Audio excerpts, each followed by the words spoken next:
divine, do you wanna be mine? No, I see it as fine, okay. She got me slipping and sliding, she whole rush, she riding, she closing her eyelids, she feels just so you know I'm a Leo, I'm worth like two people, that makes us a trio ideal, alright?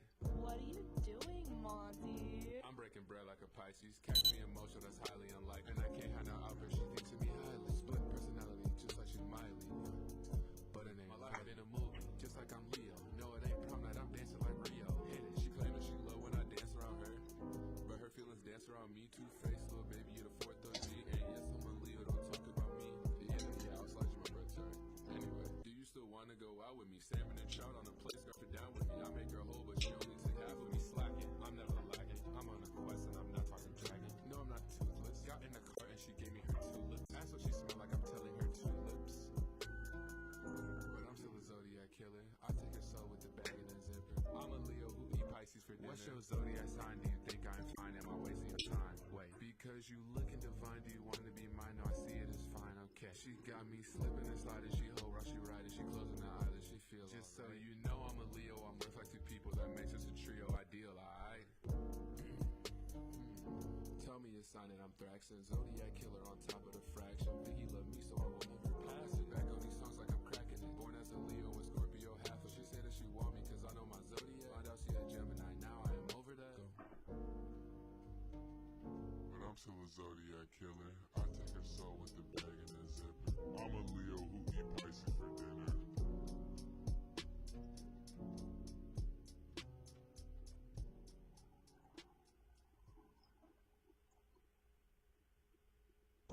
Yeah, so I had a really good first date with you and all, but I felt that too. I just checked Twitter and your birthday is in August, like you're a Leo. No, she's one. As a Pisces, right? What's your zodiac sign? Do you think I'm fine? Am I wasting your time? Wait, because you looking divine, do you wanna be mine? No, I see it as fine, okay. She got me slipping and sliding, she whole rush, she riding, she closing her eyelids, she feels just so you know I'm a Leo, I'm worth like two people, that makes us a trio ideal, alright?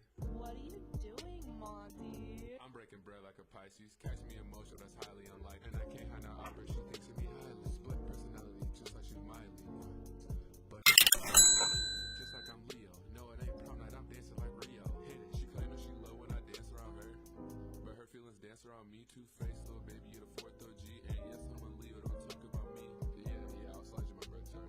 Anyway, do you still wanna go out with me, salmon and trout on a plate, scarf it down with me, I make her whole, but she only took half of me, slacking, I'm never lacking, I'm on a quest and I'm not talking dragon, no I'm not toothless, got in the car and she gave me her tulips, that's what she smelled like, I'm telling her tulips, but I'm still a zodiac killer, I take her soul with the bag and the zipper, I'm a Leo who eat Pisces for dinner, what's your zodiac sign, do you think I'm fine, am I wasting your time, wait, because you looking divine, do you wanna be mine, no I see it as fine, okay, she got me slipping and sliding, she whole rush, she riding, she closing her eyelids, she feels just so you know I'm a Leo, I'm worth like two people, that makes us a trio ideal, alright?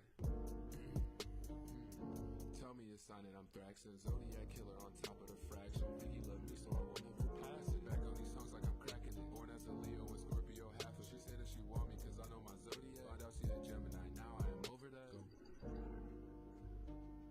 but I'm still a zodiac killer, I take her soul with the bag and the zipper, I'm a Leo who eat Pisces for dinner.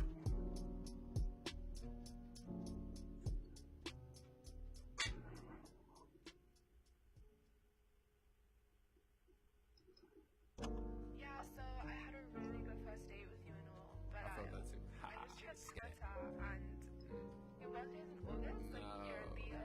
No, she's one. As a Pisces, right? What's your zodiac sign? Do you think I'm fine? Am I wasting your time? Wait, because you looking divine, do you wanna be mine? No, I see it as fine, okay. She got me slipping and sliding, she whole rush, she riding, she closing her eyelids, she feels just so you know I'm a Leo, I'm worth like two people, that makes us a trio ideal, alright? What are you doing, Monty? I'm breaking bread like a Pisces, catch me emotional, that's highly unlikely, and I can't have no outburst, she thinks of me highly, split personality, just like she's Miley, but it ain't my life in a movie, just like I'm Leo, no it ain't prom night, I'm dancing like Rio, hit it, she claiming she low when I dance around her, but her feelings dance around me, two-faced little baby, you're the fourth OG, and yes I'm a Leo, don't talk about me, yeah, I'll slide you my breath, sorry.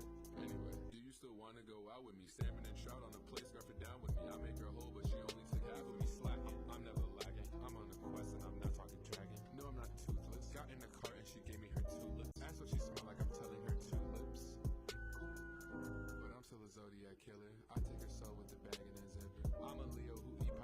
What's your zodiac sign? Do you think I'm fine? Am I wasting your time? Wait, because you looking divine, do you want to be mine? No, I see it as fine, okay. She got me slipping and sliding, she whole rush, she riding, she closing her eyelids, she feels just so you know I'm a Leo, I'm worth like two people, that makes us a trio ideal, alright? Tell me your sign and I'm Thraxin, zodiac killer on top of the fraction. Biggie love me so I will never pass it. Back on these songs like I'm cracking it. Born as a Leo with Scorpio half, so she said that she want me cause I know my zodiac. Find out she a Gemini, now I am over that. But I'm still a zodiac killer. I take her soul with the bag and the zip. I'm a Leo who eat Pisces for dinner.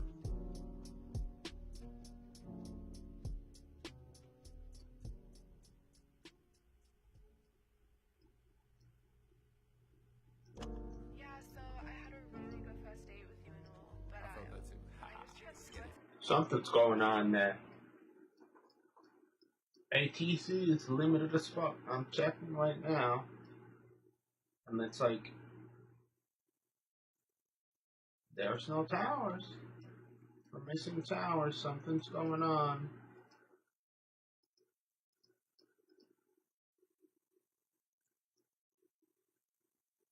Like,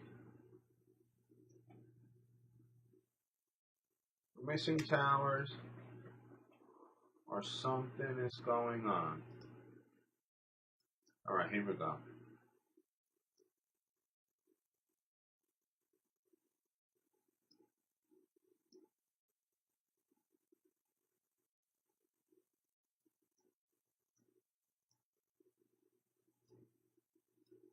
So apparently we got someone in KJax on this song. Miami doesn't have anyone, which is sort of fucking weird as fuck. And Nassau has someone. Approach. Nassau has someone. And sort of maybe where I'm headed. Flight plan. I'm going to my AP. This is my and fuck it. Let's rent and let's get it. Let's get this flight on the air. Tell me your sign and I'm Thraxin, zodiac killer on top of the fraction. Biggie love me so I will never pass it. Back on these songs like I'm cracking it. Born as a Leo with Scorpio half, so she said that she want me cause I know my zodiac. Find out she a Gemini, now I am over that. I am hungry as fuck today. I have little food today. I started already and I'm already fucking hungry as fuck. 22 gallons in here. 294 and the update started, so I don't know. I don't know how well the game's gonna operate. Send flight plan.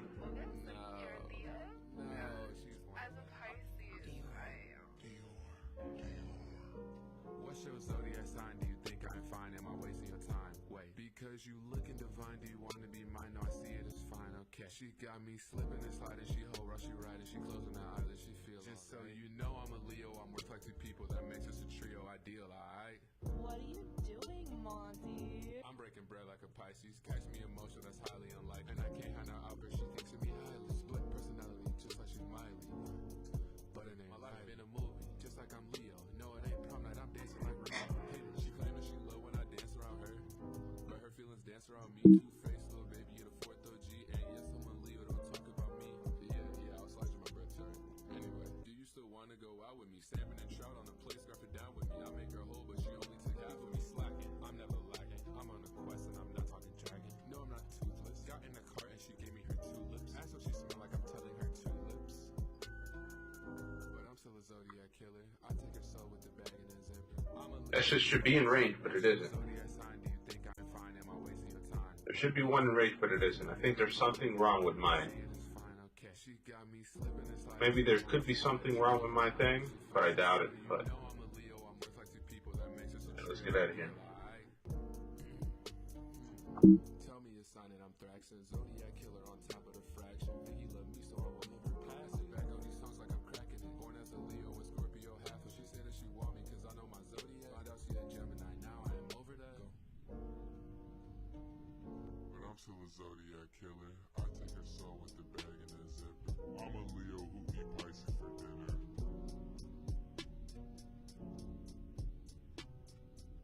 Damn. Damn, this shit feels extra. Hey, there's someone on my runway. Yeah, so I had a really good first date with you and all, but I felt that too. I just checked Twitter and your birthday is in August, like you're a Leo. No, she's As a Pisces, What's your zodiac sign? Do you think I'm fine? Am I wasting your time? Wait, because you looking divine, do you want to be mine? No, I see it as fine, okay. She got me slipping and sliding, she whole rush, she riding, she closing her eyelids, she feels. Just so you know, I'm a Leo, I'm worth like two people, that makes us a trio ideal, alright? What are you doing? I gotta wait till this one takes off. Like a Pisces, catch me emotional, that's highly unlikely. And I can't hide her upper, she thinks of me highly. Split personality, just like she Miley. But it ain't my life in a movie, just like I'm Leo. No, it ain't prom night, I'm dancing like Rio. Hit it, she claimed that she low when I dance around her. But her feelings dance around me, two-faced little baby, you're the fourth OG. And yes, I'm a Leo, don't talk about me. Yeah, I'll slide you my birth chart. Anyway, do you still wanna go out with me? Salmon and trout on the plate, scarf it down with me. I make her whole, but she only took half of me slacking. I'm never lacking, I'm on a quest and I'm not talking dragon. No, I'm not toothless. Got in the car and she gave me her tulips. Asked what she smelled like, I'm telling her tulips. But I'm still a zodiac killer. I take her soul with the bag and the zipper. I'm a Leo who eat Pisces for dinner. What's your zodiac sign? Do you think I'm fine? Am I wasting your time? Wait, because you looking divine, do you want to be mine? No, I see it as fine, okay. She got me slipping and sliding, she whole rush, she riding, she closing her eyelids, she feels. Just so you know, I'm a Leo, I'm worth like two people, that makes us a trio ideal, alright? Tell me your sign and I'm Thraxin, zodiac killer on top of the fraction. Vicky love me, so I will never pass it. Back on these songs like I'm cracking it. Born as a Leo with Scorpio half, and she said that she want me cause I know my zodiac. Find out she a Gemini, now I am over that. But I'm still a zodiac killer. I take her soul with the bag and the zipper. I'm a Leo who eat Pisces for dinner.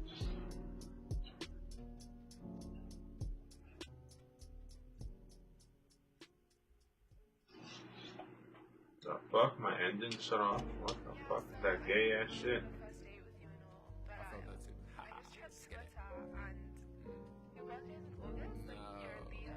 No, she's As a Pisces, Oh, I haven't started my flight, lol. What's your zodiac sign? Do you think I'm fine? Am I wasting your time? Wait, because you looking divine, do you want to be mine? No, I see it as fine, okay. She got me slipping and sliding, she whole rush, she riding, she closing her eyelids, she feels. Just so you know, I'm a Leo, I'm worth like two people, that makes us a trio ideal, alright?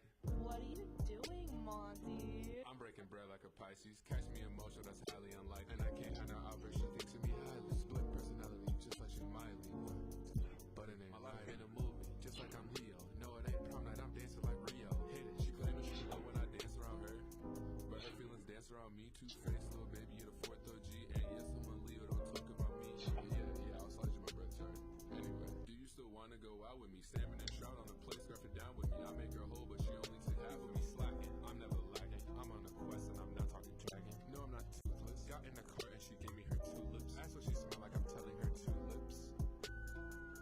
But I'm still a zodiac killer. I take her soul with the bag and the zipper. I'm a Leo who eat Pisces for dinner. What's your zodiac sign? Do you think I'm fine? Am I wasting your time? Wait, because you looking divine, do you want to be mine? No, I see it as fine, okay. She got me slipping and sliding, she whole rush, she riding, she closing her eyelids, she feels. Just so you know, I'm a Leo, I'm worth like two people, that makes us a trio ideal, alright?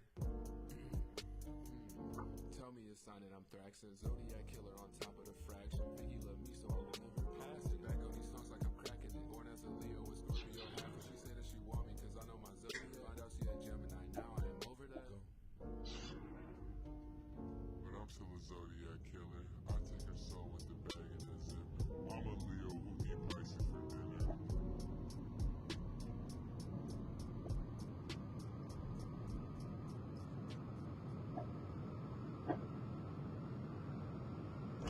Yeah, so I had a really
So yeah, right now, we just left from Bahamas, and we're going to another atoll within the Bahamas. Before the last stream, I took a shower, I did the dishes, I played with a dog, I had tea, I didn't eat anything. I should have cooked myself something. I was about to prepare myself something to eat, but decided to play with the dog because the dog had like a sad face. And I know how to make dogs happy. You know, like basically for you to change the mood of dogs, you have to be with them. You know, like let me give you a little. Let me give you like I've lost a lot of dogs in my life that don't belong to me. I basically have taken care of dogs that don't belong to me, and I've lost my own dogs based on other people's negligence and accidents, basically.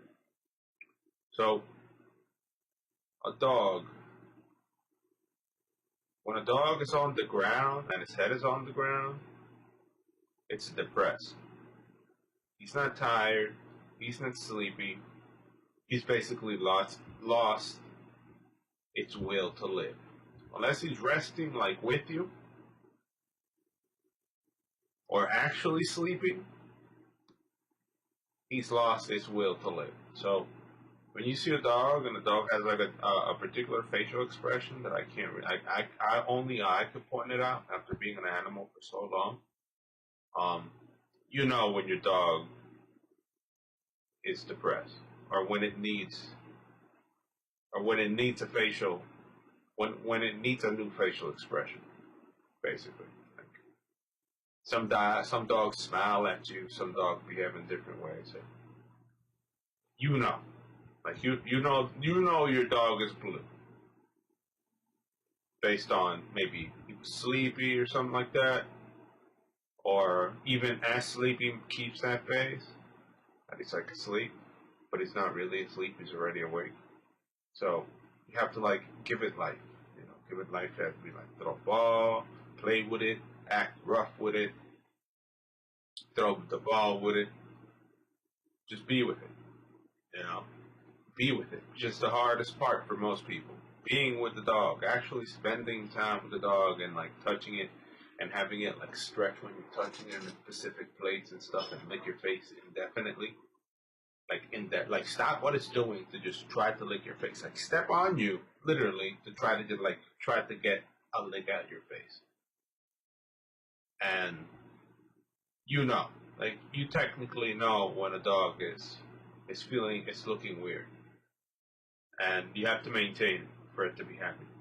If you want the dog to keep this freaking active lifestyle and shit, you know, if you want it to be happy, you have to be with it. And you have to recognize these signs of a depressed dog. Because, you know, dogs have emotions and they're basically another human.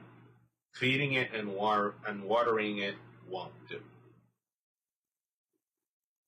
You know, and then having parents that mistreat sorta a little bit or like shame dogs for wrongdoing in comparison to just fixing it, you know, or throwing it out or whatever, or just being calm with the situation if the dog misbehaves, adds to the depression, you know, adds to the facial change, and you have to change the facial.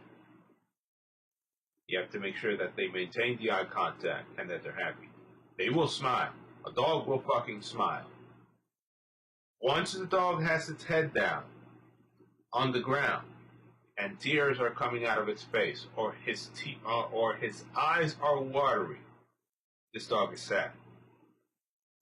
And I've buried my dogs and I've spent dying minutes with dogs. Dying minutes. Like I've had a dog pass in my arms, pass out in my hands. Like he's inside me right now. Like that's how much of a soul I have. I have other souls. You know, I'm like a soul reaper, some shit like that, or the reaper itself. I am the fucking reaper. These things live inside you. Their love and shit lives inside you forever. You keep these motherfuckers when you bury them. They stay in your heart. Like you remember them forever. So once your dog's on the fucking ground teary-eyed and shit because you didn't play with him today and you haven't played with him for a little bit, it's too far. You've gone too far. The suffering has extended to the point that the thing doesn't want to do anything, and it's not going to do anything anymore because it's blue. You know, you basically killed your dog emotionally. However, if you maintain a habit of being with this motherfucker, that you recognize its face, and you see the need, you know, you see its face, like by looking at its facial expression, you know how happy and how unhappy he is right now. Like, not looking at you or the angle of everything, basically the angle of the facial expression, including the shadows, including the mouth, basically everything, lets you know how happy he is to fucking go. And you have to take the initiative to be with this thing. You know, you want this thing to be happy, you need to take the initiative with this thing. Leaving it in a room to sleep, even though it probably sleeps and lives better than you, eating better food than you, sleeping in a human's bed, you know, comfortable, always sleeping all day, relaxed, could do whatever the fuck it want with him, but if it doesn't have you within it, you know, it's not gonna like it. As I listen to how crazy this shit. I put the collar to this dog. It's on mine. Put the collar to this dog after like treating it. I like to treat dogs. I closed the outside door. No, I left the outside door open. I put the collar in. As I'm closing the door, I went, ugh. Motherfucker, you gonna leave me after all this love? Like that. It literally went, ugh. It wasn't like a birth. Like, it wasn't like, birth. No, it was like, fuck. Lock me in here again. Like that. Not lock me in here, but, you know, I left it in the room where it stays instead of, like, being free. Because my grandmother's evil and she'll feed her fucking paper towels full of piss. And put fucking milk in her water. My grandmother isn't that nice with dogs. She'll make them She'll depress them and destroy them, basically, morally, with the things that she does to them. A grandmother does not know how to treat an animal the right way. Doesn't have that, this thing is here to fucking kill for you. You know? Like, that's precisely what animals are. These things are there to kill for you, given the opportunity. They will fucking kill for you. Or they will die for you. So, played with it, got happy. You see the face, eye contact, smiling. You know, you start to discern. You start recognizing, depending on how big is the dog, their facial expression, and it's really important to take care of your dog and not let it reach that depressed state. You cannot let the fucking dog die emotionally. Because if it's lasting, it's going to fucking last 13, 14, 15 years. But you need to pay attention to it. That's today's message. It's a fucking veterinary or an animal-based message. Pay attention to this thing. Recognize if it's too late and it's already blue and it's not coming back from being blue, try to make it happy. Roughen it up. Make it happy. Make it smile. Roughen it up until that it feels that it's playing with a human. Roughen it up until his facial expression changes. Like, you know, until he looks at you and says, I'm happy. Like you, motherfucker. Like you. Starts nibbling on you and shit, you know, until his entire fucking facial expression changes. Don't let them be blue and just go down in their vacuum of sadness, because dogs have emotions, man. Dogs have major emotions. And once they're on the ground like this, they don't want to move no more because their masters have sort of ignored them. It becomes horrible for them. You know, like, you don't want them. I've already seen too many suffer. They've already died in my hands, and it becomes something that's like bad mentally. Like it starts crushing you. It crushes you for an entire day. That dog of yours died. Or maybe even 2 days, maybe even 3, maybe a whole month. Thinking that this dog fucking died and you buried it in an hour. That if this dog would have been 100 pounds or a little bigger, you would have had to basically bury a human. You know, you're sitting out there in the yard with a shovel like that. Making a decent burial and a stone on it and everything. Pay attention to your animals. They deserve your attention. They aren't here to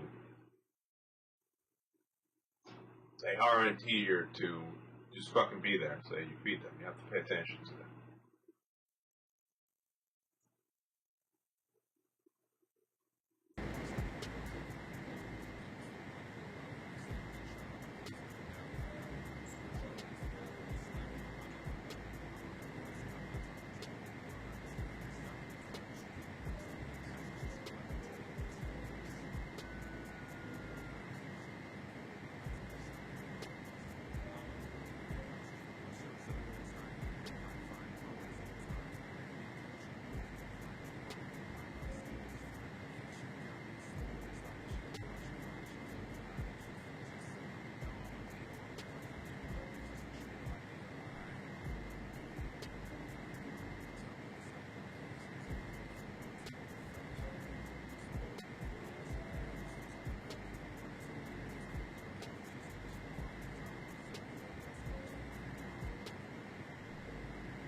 There isn't a fucking runway where I'm going? What the fuck is this?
This is scary as fuck. There isn't a runway in the spot. What the fuck? This is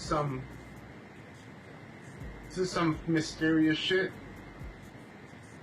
I want to get out of the Caribbean as fast as possible after this.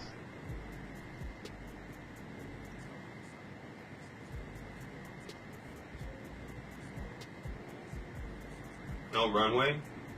The fuck? And I'm like right there. I'm in like a couple minutes.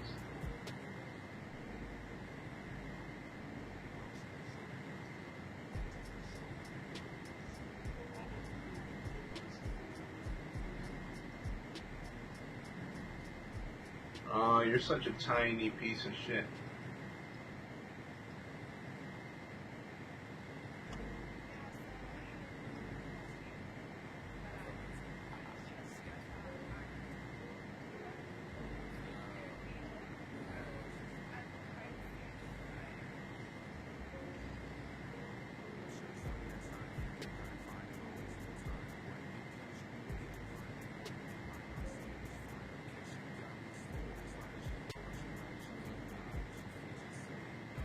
$137.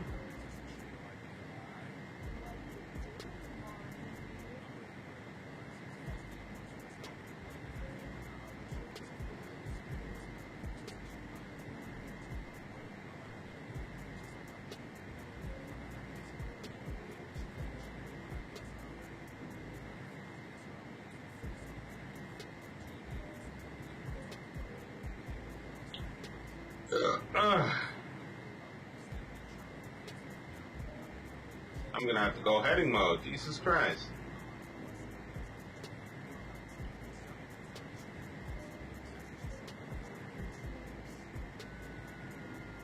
$317, huh?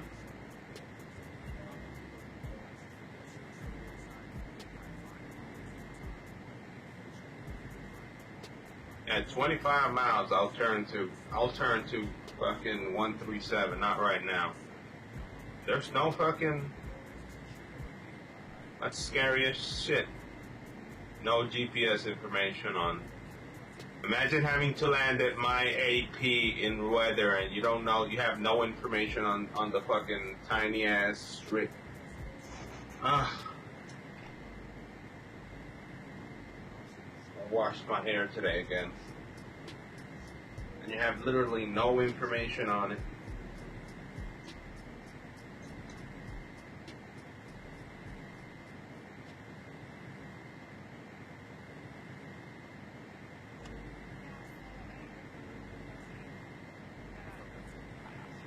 Yeah, we have to go HDG now.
That's MCI, that's not it.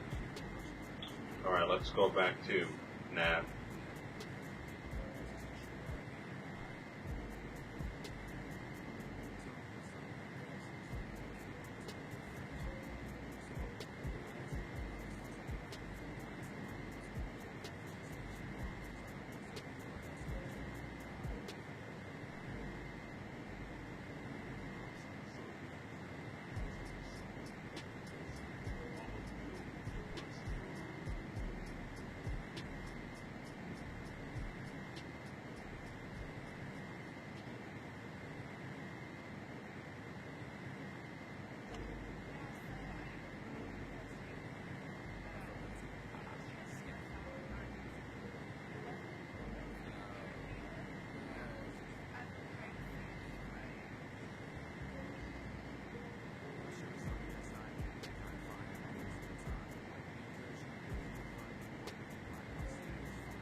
Alright, I see you.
No.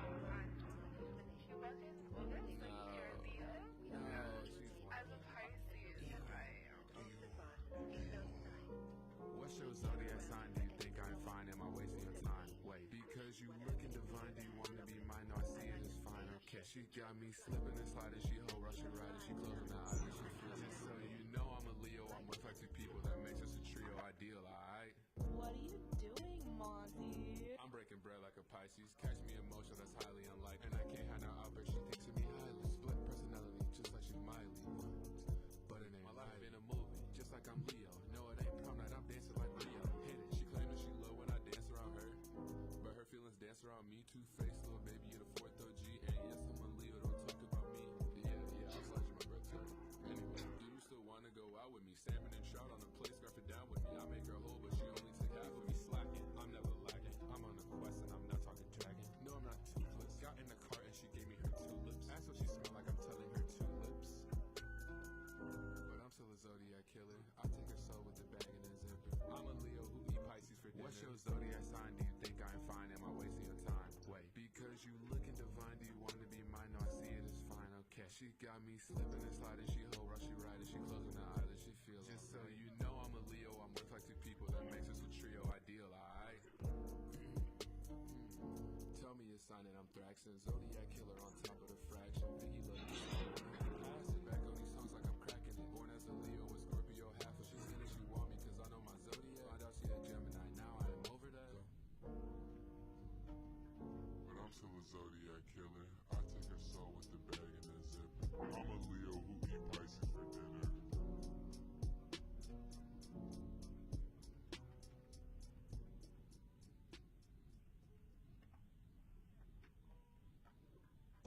yeah. So I had a really good first date with you and all, but I felt that too. I just checked Twitter and your birthday is in August, so you're a Leo. No, she's As a Pisces, What's your zodiac sign? Do you think I'm fine? Am I wasting your time? Wait, because you looking divine, do you want to be mine? No, I see it as fine. Okay, she got me slipping and sliding. She whole rush, she riding, she closing her eyes and she feels. Just so you know I'm a Leo. I'm with like two people. That makes us a trio ideal, alright? What are you doing, Monty? I'm breaking bread like a Pisces. Catch me emotional, that's highly unlikely. And I can't have no outburst. She thinks of me highly. Split personality, just like she's Miley. But it ain't my life in a movie, just like I'm Leo. No, it ain't prom night. I'm dancing like Rio. Hit it. She claimed that she low when I dance around her, but her feelings dance around me. Two-faced little baby in a fourth OG. And yes, I'm a Leo. Don't talk about me. Yeah, I'll slide you my birthday.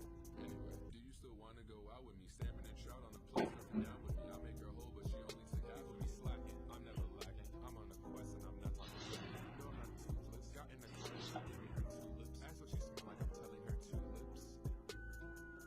But I'm still a zodiac killer. I take her soul with the bag and the zipper. I'm a Leo who eat Pisces for dinner. What's your zodiac sign? Do you think I'm fine? Am I wasting your time? Wait, because you looking divine, do you want to be mine? No, I see it as fine. Okay, she got me slipping and sliding. She whole rush, she riding, she closing her eyes and she feels. Just so you know I'm a Leo. I'm with like two people. That makes us a trio ideal, alright? Tell me the sign and I'm Thraxin. Zodiac killer on top of the fraction. Biggie love me, so I won't ever pass it back on these songs like I'm cracking it. Born as a Leo with Scorpio half. But she said that she want me cause I know my zodiac. Find out she a Gemini. Now I am over that. But I'm still a zodiac killer. I take her soul with the bag and the zipper. I'm a Leo who eat Pisces for dinner.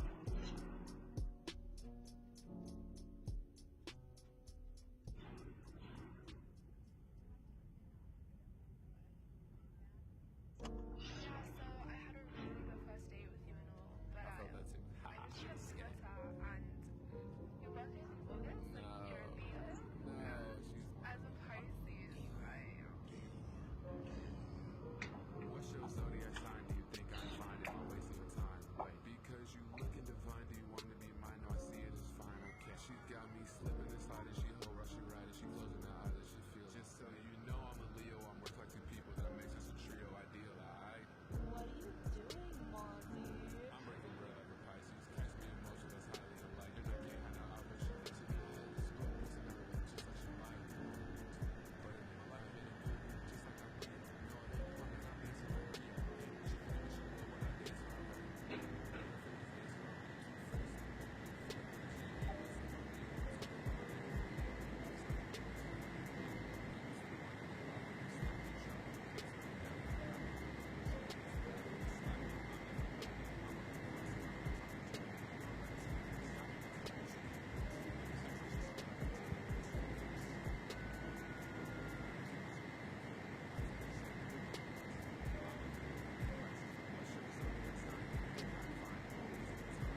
going back to Florida, the fuck out of the Bahamas with fucking airports that don't come up in the PFD. It's fucking dead.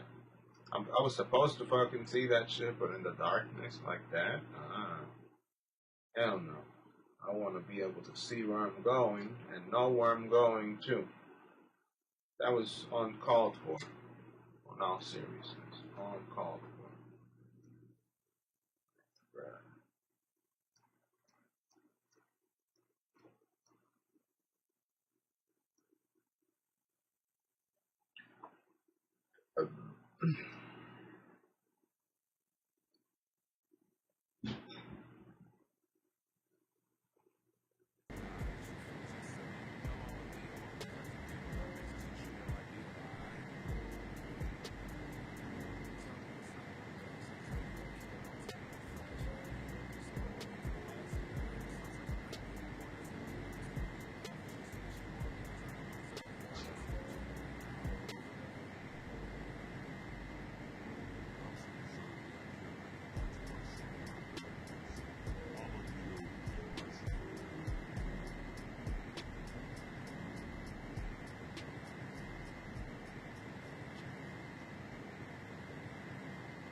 sick of me talking about these games and how much money you can win, but there's still people who don't believe me. So this is for you. Listen up. This game is 100% legit. You can win real money. I'm talking $2 million a week. So stop what you're doing. Check out this game. Download it. Play a few practice runs. You're gonna love it. Check it out and let me know what you think.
Okay, I know you're probably sick of me talking about these games and how much money you can win, but there's still people who don't believe me, so this is for you. Listen up.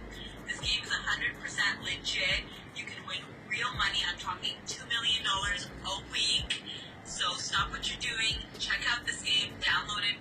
Play a few practice runs. You're going to love it.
Anyway, so back with Territory 5K. I'm currently at 22,000 feet, headed from somewhere in the Bahamas area, back to Florida in a $7,000 cargo trip, which is pretty good. You know, cargo trip that I could afford is definitely worth it. Let's see what is there once I make it there. There's a Texas flight, one passenger with 1,000, but that's only 3, so I gotta check around. Which airport after my landing. That's another decent one. Another decent pay one. Another decent It's worth it. Let's see this one. Alright, I hit the money, 800. I'm going to KMLB once I get it. Going to Melbourne. Melbourne for the money, baby. 20 racks in my pocket in two flights. Getting there, landing a little bit. Let's set up arrival to see if I'm gonna get a line. What the heck? None of my fucking airports have. Alright, so once I get to landing, I'm gonna have to troubleshoot. Because my airports aren't showing up in the PFD.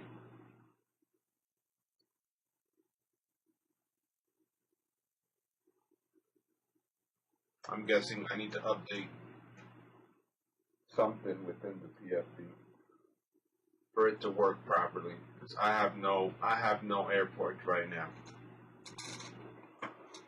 My approaches are not there, which sucks really bad. So there's gonna be a slight delay in the stream. Looking how the fucking frick. SIM connection is on. Alright.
Alright.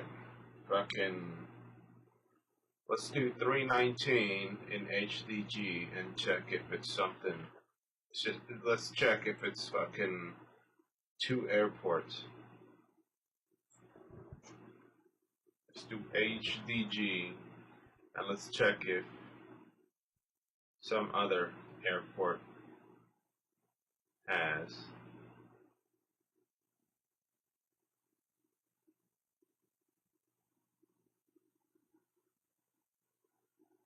Alright, so another airport does have, it's just that it's a private airport.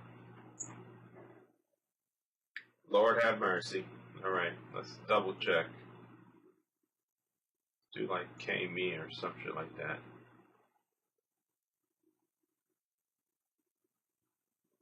Okay.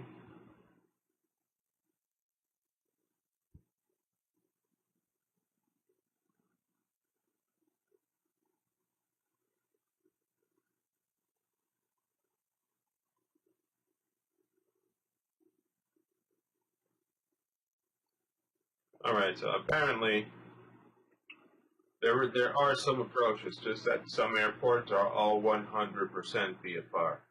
I'm guessing. Just basically they're VFR and it's either private information or it's VFR and they're not going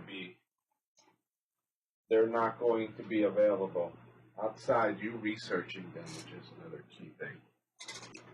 You know, I'm guessing another, not this PFD, but a map or a resource. A technical resource would have what you're looking for. Yeah, I'm almost there. I am going.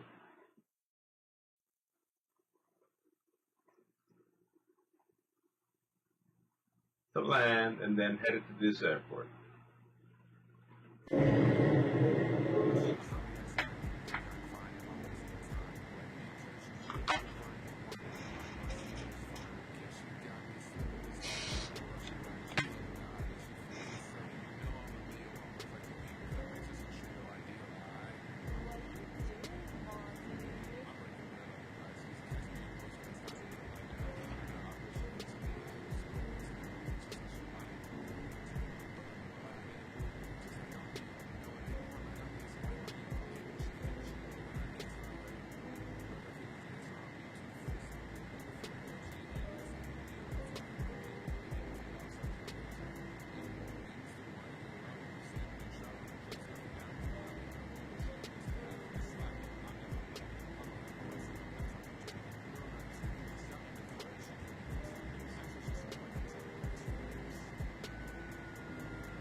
She got me slipping and sliding. She whole rush, she riding. She closing her eyelids. She feels. Just so you know, I'm a Leo. I'm just like two people that makes us a trio ideal. Alright.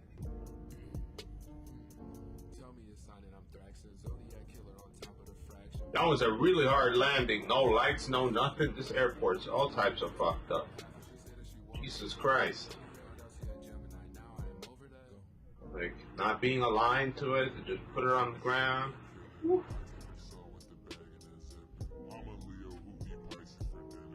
Alright. Jesus Christ. MLD. Yeah, so I had a really good first date with you and all, but I just checked Twitter and your birthday is in August, like you're a Leo. As a Pisces, right? What's your zodiac sign? Do you think I'm fine? Am I wasting your time? I'm like right there. Looking divine, do you want to be mine? No, I see it. How much gas do I have left? Got me slipping and sliding. She whole rush, she riding. She closing her eyelids. She feels. Just so you know, I'm a Leo. I'm worth like two people. That makes us a trio ideal. Alright. What are you doing, Monty? I'm breaking bread like a Pisces. Catch me emotional, that's highly unlikely. And I can't hide no outburst. She thinks of me highly. Split personality, just like she's Miley. But it ain't my life in a movie, just like I'm Leo. No, it ain't prom night. I'm dancing like Rio. Hit it. She claiming she low when I dance around her. 19 gallons? I'm not gonna risk it. I'm gonna refill right here.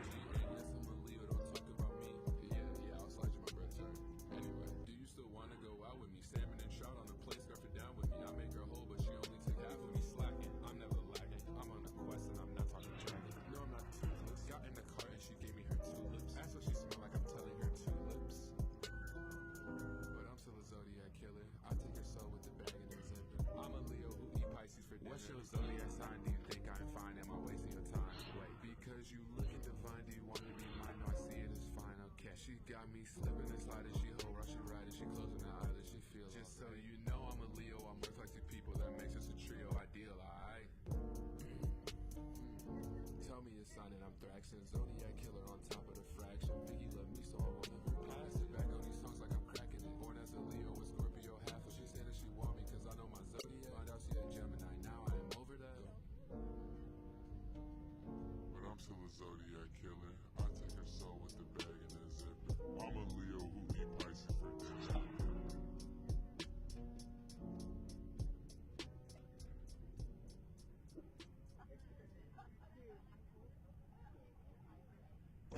Yeah, so I had a really good first date with you and all, but I just checked Twitter and your birthday is in August, like you're a Leo. As a Pisces, right? What's your zodiac sign? Do you think I'm fine? Am I wasting your time? Wait, because you looking divine, do you want to be mine? No, I see it as fine, okay. She got me slipping and sliding. She whole rush, she riding. She closing her eyelids. She feels. Just so you know, I'm a Leo. I'm worth like two people. That makes us a trio ideal, alright? What are you doing, Monty? I'm breaking bread like a Pisces. Catch me emotional, that's highly unlikely. And I can't hide no outburst. She thinks of me highly. Split personality, just like she's Miley. But it ain't my life in a movie, just like I'm Leo. No, it ain't prom night. I'm dancing like Rio. Hit it. She claiming she low when I dance around her. But her feelings dance around me. Two-faced little baby in a fourth OG. And yes, I'm a Leo. Don't talk about me. Yeah, I'll slide you my bread too. Anyway, do you still want to go out with me? Salmon and trout on the plate. Down with me. I make her whole, but she only took half of me slacking. I'm never lagging. I'm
birthday is in August, like you're a Leo. No, she's one As a Pisces, I am. Go. What's your zodiac sign? Do you think I'm fine? Am I wasting your time? Wait, because you looking divine, do you want to be mine? No, I see it as fine, okay. She got me slipping and sliding, she whole rush, she riding, she closing her eyelids, she feels. Just so you know, I'm a Leo, I'm worth like two people, that makes us a trio ideal, alright? What are you doing, Monty? I'm breaking bread like a Pisces, catch me emotional, that's highly unlikely, and I can't have no outburst, she thinks of me highly, split personality, just like she Miley. But it ain't my life been a movie, just like I'm Leo. No, it ain't prom night, I'm dancing like Rio. Hit it, she claimed that she low when I dance around her, but her feelings dance around me. Two-faced little baby, you're the fourth OG, and yes, I'm a Leo, don't talk about me. Yeah, I'll slide you my birth chart. Anyway, do you still wanna go out with me? Salmon and trout on the plate, scarf it down with me. I make her whole, but she only took half of me slacking. I'm never lacking, I'm on a quest and I'm not talking dragon. You know I'm not toothless. Got in the car and she gave me her tulips. Asked what she smelled like, I'm telling her tulips. But I'm still a zodiac killer. I take her soul with the bag and the zipper. I'm a Leo, with the Pisces for dinner. What's your zodiac sign? Do you think I'm fine? Am I wasting your time? Wait, because you looking divine, do you want to be mine? No, I see it as fine, okay. She got me slipping and sliding, she whole rush, she riding, she closing her eyelids, she feels. Just so you know, I'm a Leo, I'm worth like two people, that makes us a trio ideal, alright? Tell me your sign and I'm Thraxin, zodiac killer on top of the fraction. Biggie love me, so I won't ever pass it. Back on these songs like I'm cracking it. Born as a Leo with Scorpio half, but she said that she want me cause I know my zodiac. Find out she a Gemini, now I am over that. Go. But I'm still a zodiac killer. I take her soul with the bag and the zipper. I'm a Leo who eat Pisces for dinner.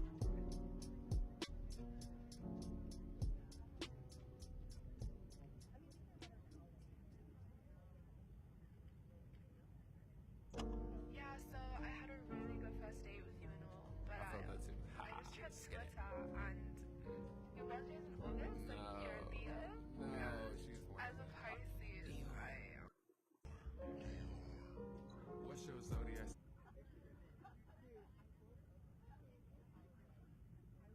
How long ago did this guy contact me? 21:53? Was it right now?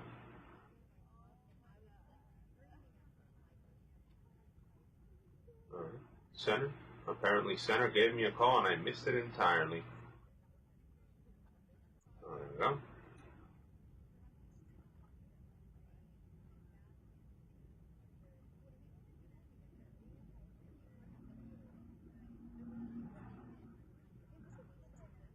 Let's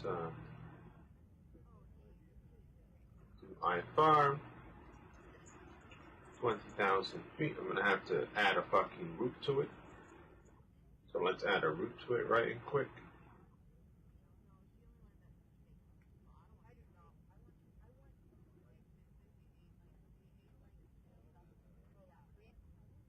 Alright. I'm going to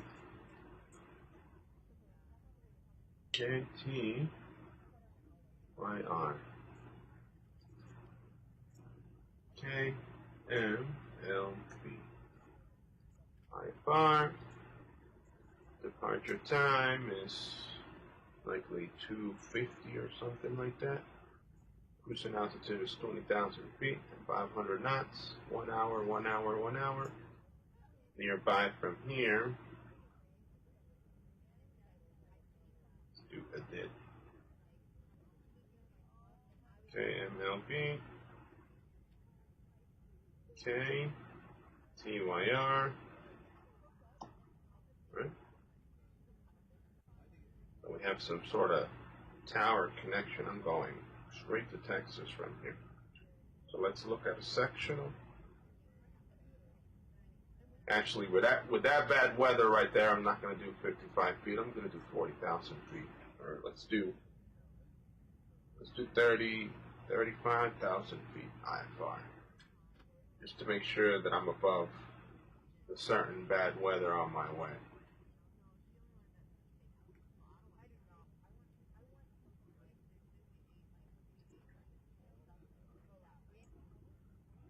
Let's ask him a question.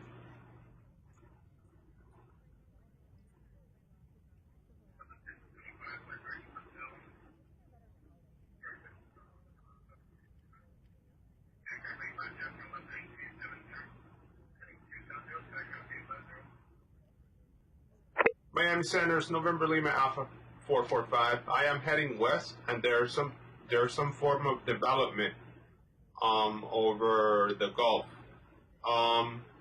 Is IFR? Can I go IFR 40,000 feet?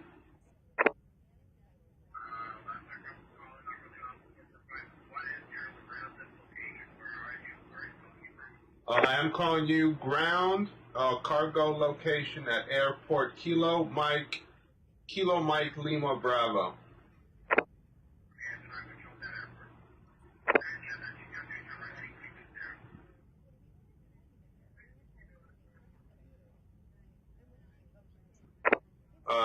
Miami Center, would you advise me if I should go 40,000 feet or not?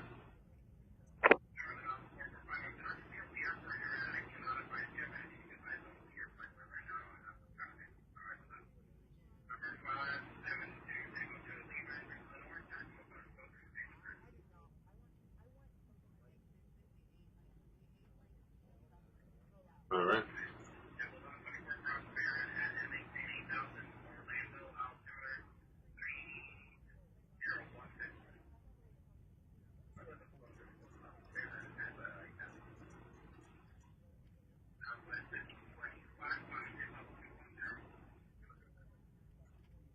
All right. So let's get him out of the way.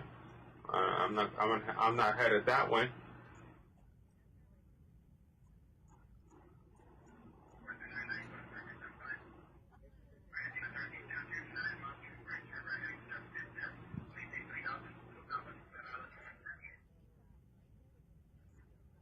All right. So let's do 40,000 feet and ignore him.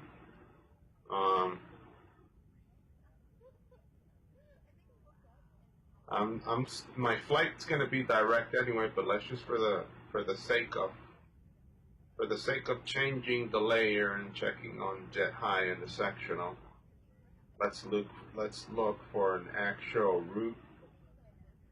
So flyer, just in case. Flyer. He didn't want to help me, so fuck him. Didn't want to help me, fuck him. Flying 80,000 feet. Novel. Flyer.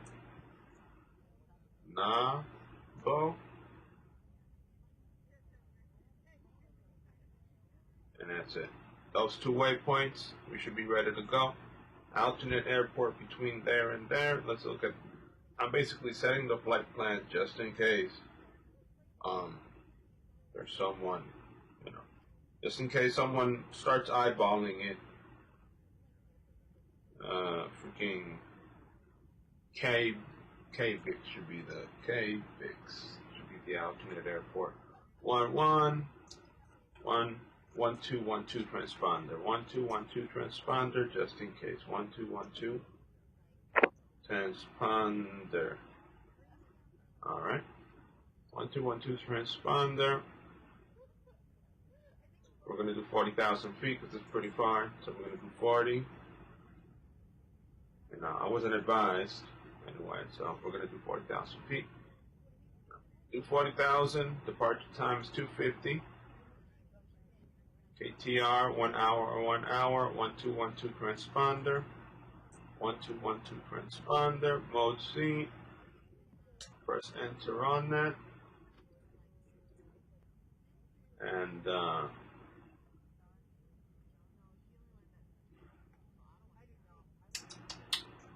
I think we could send the flight plan. I think we could send the flight plan.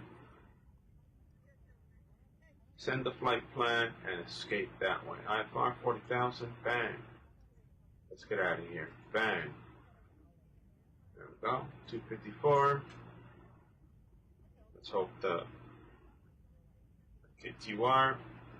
Got it all right there. Let's say hello to these people.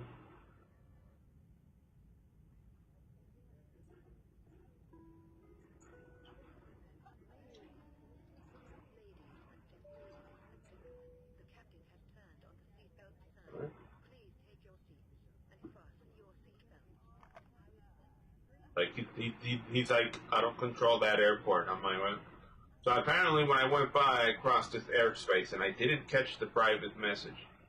I did not catch his private message, like, whatsoever.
Alright, let's line it up.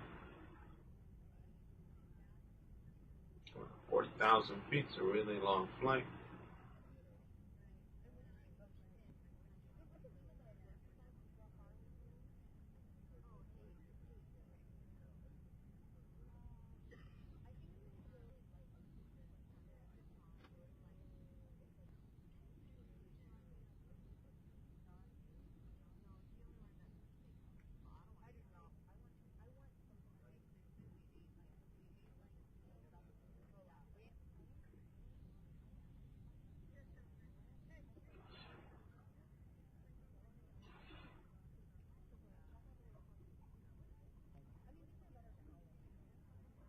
Alright, let's get out of here.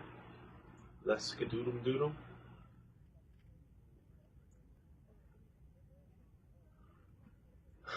I have no idea why this freaking thing didn't send me a proper notification.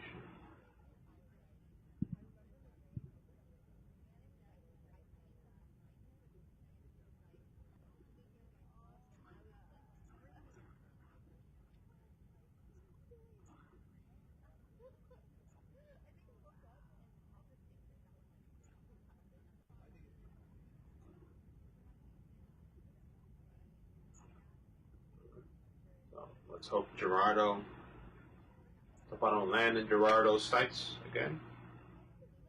40,000 feet. 40,000 feet above some nasty fucking, there's something really red out there, and I really don't want to die, so I'm going above it. That's how it's done. There's something in the Gulf right now, and it's nasty, so I'm going above it.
Alright.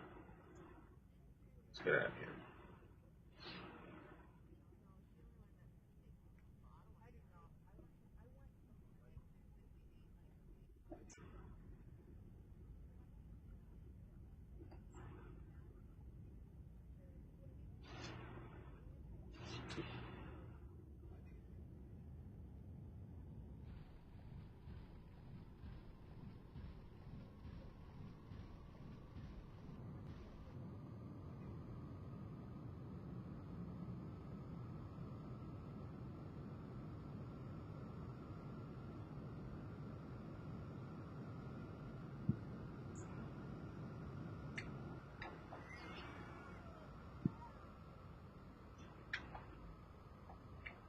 Let's get out of Bravo nice and lightly, but still aiming my destination. Just in case. You know, I don't want to raise too many flags. I don't want to raise too many flags with this guy.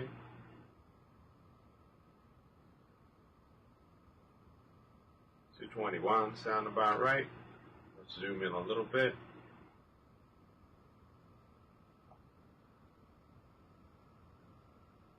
Zoom in a little bit, and once I'm out that circle, I am free to go. That's the only blue circle I see right here. There's no other airspace. No other airspace. Once I'm out of it,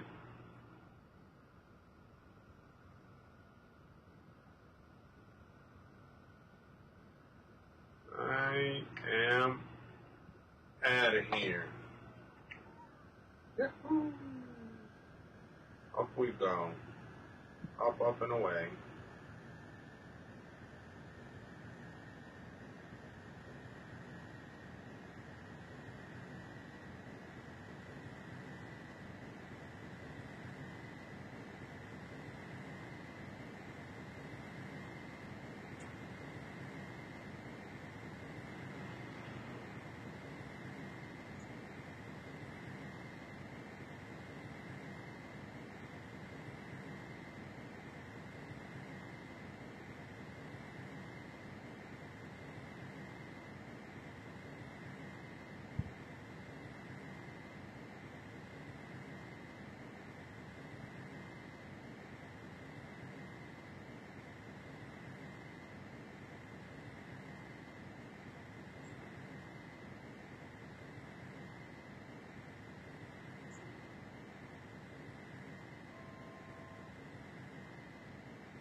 Yeah, this is where this plane goes. This plane goes at 40,000 feet, and it's rated up to 45.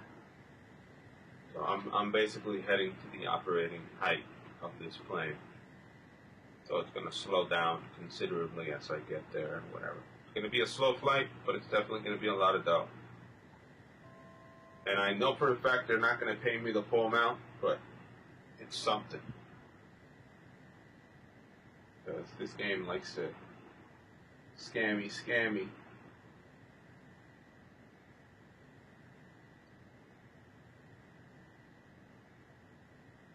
I mean, the FSE technology likes to scam people and shit. Like, they advertise like 20K and then they give you like 15.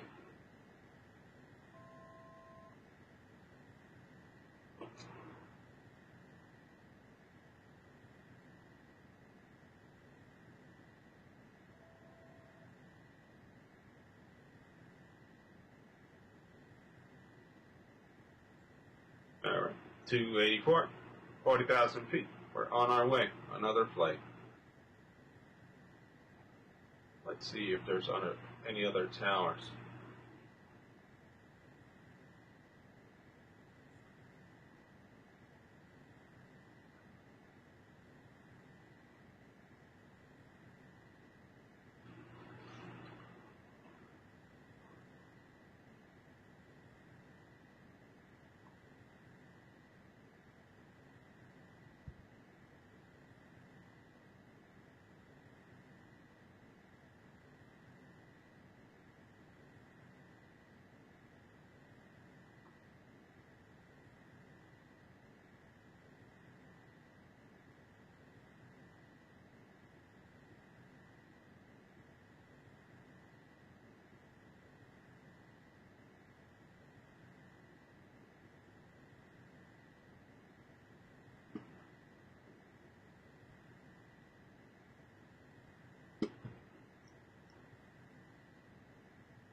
Yeah, you told me at an airport that I didn't have to show you. Not a quick. And I was really busy with going for that. So that's how I get it.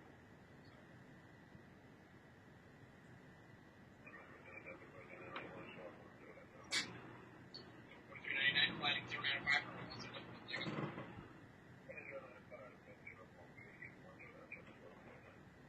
Yeah, can I do 333 Alpha Quebec right around 2000 passing?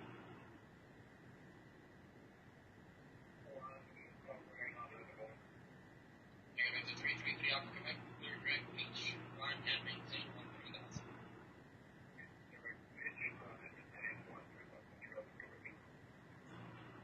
Good.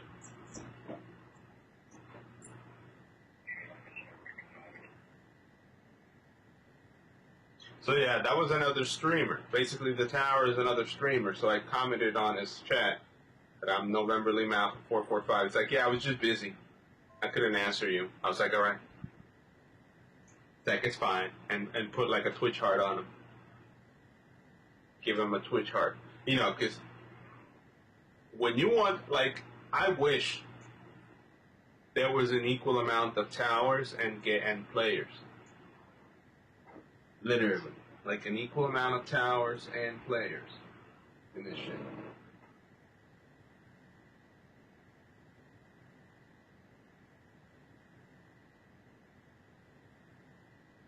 And the system that he's using to direct flights to and from,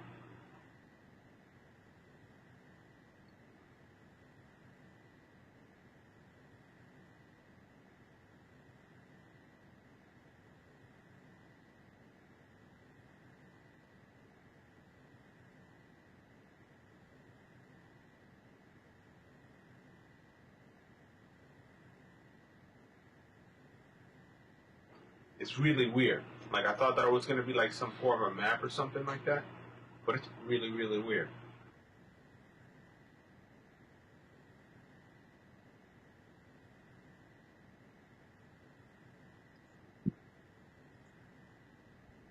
Cerberus 2020.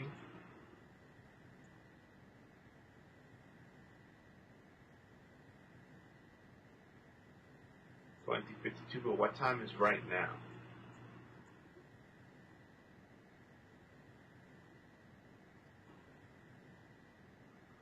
What time is it right now? That's what I'm looking for. I'm looking for the clock in this thing.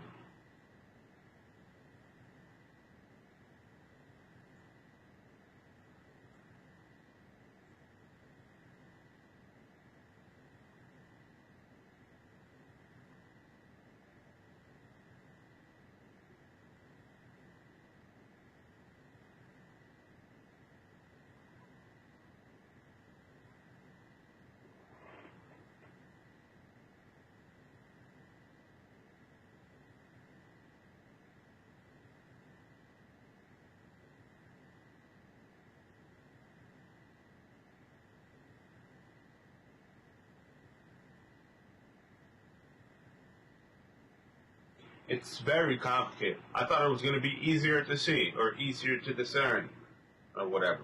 The system that that person is using to be tower within the VATSIM network is complicated as heck. Mad respect to this guy. It looks complicated as fuck. Straight up. Like, complicated as fuck. Like, it isn't something that most people will get, like, overnight or whatever. It looks very complicated.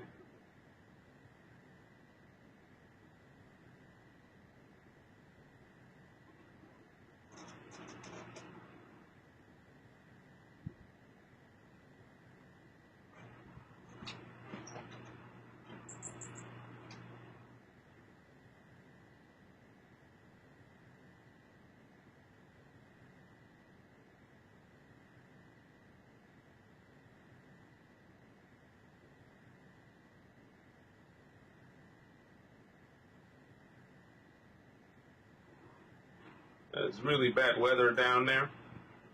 And finally this thing worked, so I got a headwind of 47 knots. There's some type of wind. 'Cause I was wondering why the heck is my freaking airspeed, not airspeed or deviation is not moving the plane or anything. It was basically that it was basically considered 0 miles per hour. Like, the final time, the last times that I've been playing this game, there has basically been no wind. You know, it's basically been pretty clean conditions. Right now, I'm showing 47 on the nose. 47 on the nose. So, apparently, there's something in the nose. It's pushing me back, but I have a lot of way to go. I have a lot of gas. Basically, I got 1,100 nautical miles there in range and 709 to go. So I should be fine.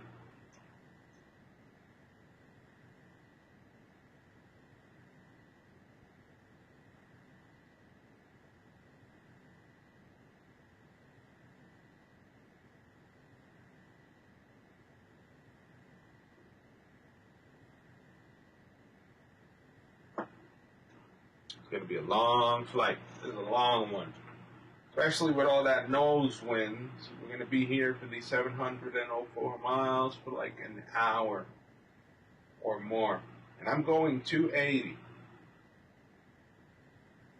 So the nose wind is going to cancel out my speed.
Let's turn back to the music. Turn back. Let's turn up. Let's turn up. Turn up. Let's turn up.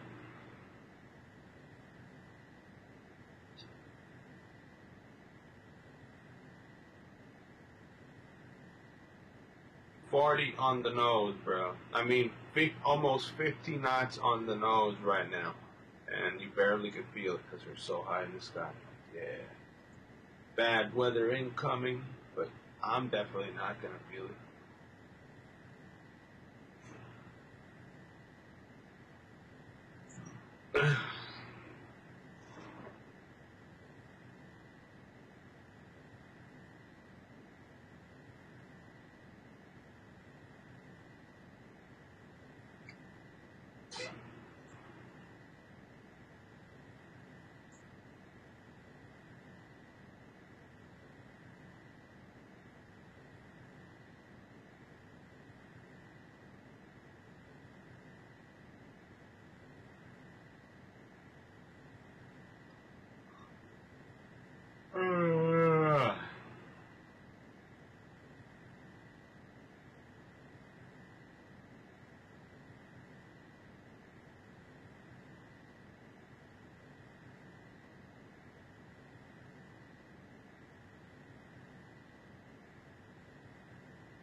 Still looming over the tragic plane crash that killed 3 people. That includes a little boy who was inside the SUV that the plane crashed into on its way down. Heartbreaking development. NBC report.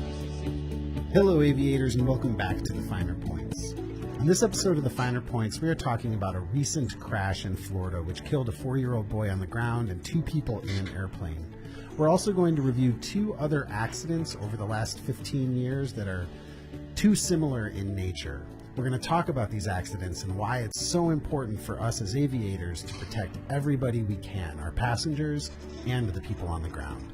I'm Jason Miller, and you're listening to The Finer Points. The Finer Points is brought to you in part by ForeFlight, the essential app for aviation, online at foreflight.com, and by AOPA Pilot Protection Services. When you renew your AOPA membership, you should select Pilot Protection Services. And by Bose, makers of the A20 headset. The A20 is the choice of military pilots and professional pilots all over the world. And by the generous support of listeners like you through Patreon. Hello, aviators, and welcome back to the Finer Points. You know, sometimes I have a tough time putting together a podcast. I'll try once, I'll try twice. This one is like that. I have been trying for the last, I think, 8 days to try to figure out exactly what I want to say here, how I want to say it. It's obviously close to my heart. Let me just start off by saying, 51. in case this gets lost, the main point that I want to make over the next 10 minutes or so is that in the event of an engine failure, it is usually not the best thing to try and go for a road. That's the main point I want to try to make, and we can talk about that.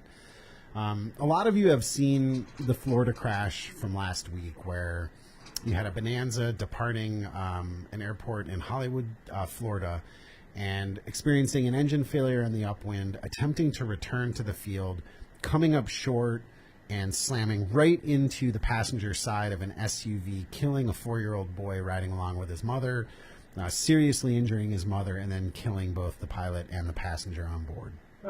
A tragedy on every level. But, you know, as the parent of a 3-year-old, particularly hard for me to watch. And I'm driving my daughter around all the time. And in this particular accident, you've got a pilot returning to the airport from which he departed, or trying to, and killing a boy who had absolutely nothing to do with the operation. So a second thing that I think I want to say about it is that it's very different to lose your life in the pursuit of an activity that you have signed up for. You understand the risks, you know what you're getting into, your passengers essentially know what they're getting into and agree to it, and you have a tragic accident like this one we just described, and God forbid you lose your life. It's an activity you chose to engage in. You knew the risks. That's very different than an airplane falling out of the sky randomly and killing, in this case, a 4-year-old kid. So it's tough. It's a really hard accident for all of us to get our heads around. And I looked briefly at the comments in the aviation community, and I do see some, condolences for the 4-year-old kid, but I honestly see a lot of debate about whether or not it was the right thing to do, to the impossible turn. Can you or can you not make it back to the airport? And without a whole lot of conversation about the fact that this pilot killed somebody who had absolutely nothing to do with the operation, but even more than that, how that type of accident can be seriously detrimental for all of us. I mean, it can really damage, and in some cases, if it's bad enough, shut down the entire industry, our little corner of general aviation. And so I just want to talk a little bit about a couple other accidents that are similar in nature, about what we can do to further mitigate this risk and help protect people on the ground. But first, if you haven't seen the accident that I'm talking about and you're viewing this on Patreon, here it is. This is what it looked like. You can see the SUV here driving along, and there you go. Out of nowhere, this airplane comes out of the sky. This kid never saw it coming. Now, in this pilot's defense, I looked at the satellite view. And this is what it looked like. You can see there are not a lot of good options, but we'll come back to that in a minute. This type of thing first got on my radar back in 2004 in Concord, California, when there was a Bonanza departing that airport, which is Charlie Charlie Romeo, and experienced a total engine failure, glided to a, quote, successful forced landing on the 680 freeway. That is, both the pilot and the passenger walked away, and it was widely described as a successful forced landing in the aviation news. However, because the pilot went for a road, the windmilling propeller cut through the side of a minivan and sliced the leg off of a 4-year-old girl on her way home from soccer practice. So, again, I sometimes ask in lectures a rhetorical question: is that really a successful forced landing? When that happens, when you walk away like that? There was another in 2014, and I don't think this list is comprehensive. These are just the ones that I'm aware of. There was another one in Florida, 2014, and you can Google this if you like. It was a Piper this time, and a pilot lost his engine, was gliding to a landing on a beach, and somehow didn't see a father and his 10-year-old daughter walking there. They didn't hear the airplane coming because it was coming from behind and it was silent. Hit both of them, seriously injured the 10-year-old girl and killed her father while they were just walking on the beach. You know, there's this sort of idea when we take responsibility for taking that heavier than air vehicle and flying in the sky. There's an idea that the captain will go down with the ship trying to protect the passengers. I mean, that's an old nautical norm, right? And sometimes you'll see fighter jet pilots stay in the aircraft when they could have ejected, just so they can maneuver the thing away from homes and people on the ground right up to the moment of impact. That's how I want to go down. And I want to do everything I can to protect not just my passengers, but anybody on the ground. I certainly don't want to live with the idea that I seriously injured or killed a kid and I walked away. I don't think any of us do. But the reason I'm talking about this in the podcast is I think it's really important for us to think this through. Consider this email that I got from a listener who actually heard me mention this on Patreon. The listener wrote to me and said, "Hey Jason, I just caught your last Instagram live session and thank you, ! For what you said about emergency landings and that bonanza in Florida. I checked out at a club in Livermore last fall, and during the simulated forced engine out, I selected a field over the valley. The CFI gave me grief during the debrief about why I did not pick a road. I said that my goal is to land myself safely without hurting anyone else on the ground. There were tons of fields, and I had a better chance there than on a road. I said that I have a 4-year-old at home, and if I killed a kid on their way to swim practice, I wouldn't be able to live with myself. I got a cross-eyed look after that from the CFI, but I stuck by my point. I don't care about damage to the plane, and my goal is to land in such a way that I walk away without hurting anyone else on the ground. An open field is better than a road for that. Thank you for saying this, and great videos." So this is really for those pilots that tell me, hey, look, if I have an engine failure, I'm going to go to that road. And I've actually had people tell me I'm going to get right down low over the cars at a faster speed, so I get down in front of them, and then they're going to see me, of course, and then I'm going to slowly flare the airplane. And all of this is wishful thinking, that you can do it just like that. And not to mention the fact that other problems with roads are power lines you can't see crossing the roads, signs you can't see crossing the roads, overpasses, bends in the road. So unless it goes exactly as I just described, it's possible you hit a power line, you drop right on top of the car you're flying over. There's all sorts of things that can happen.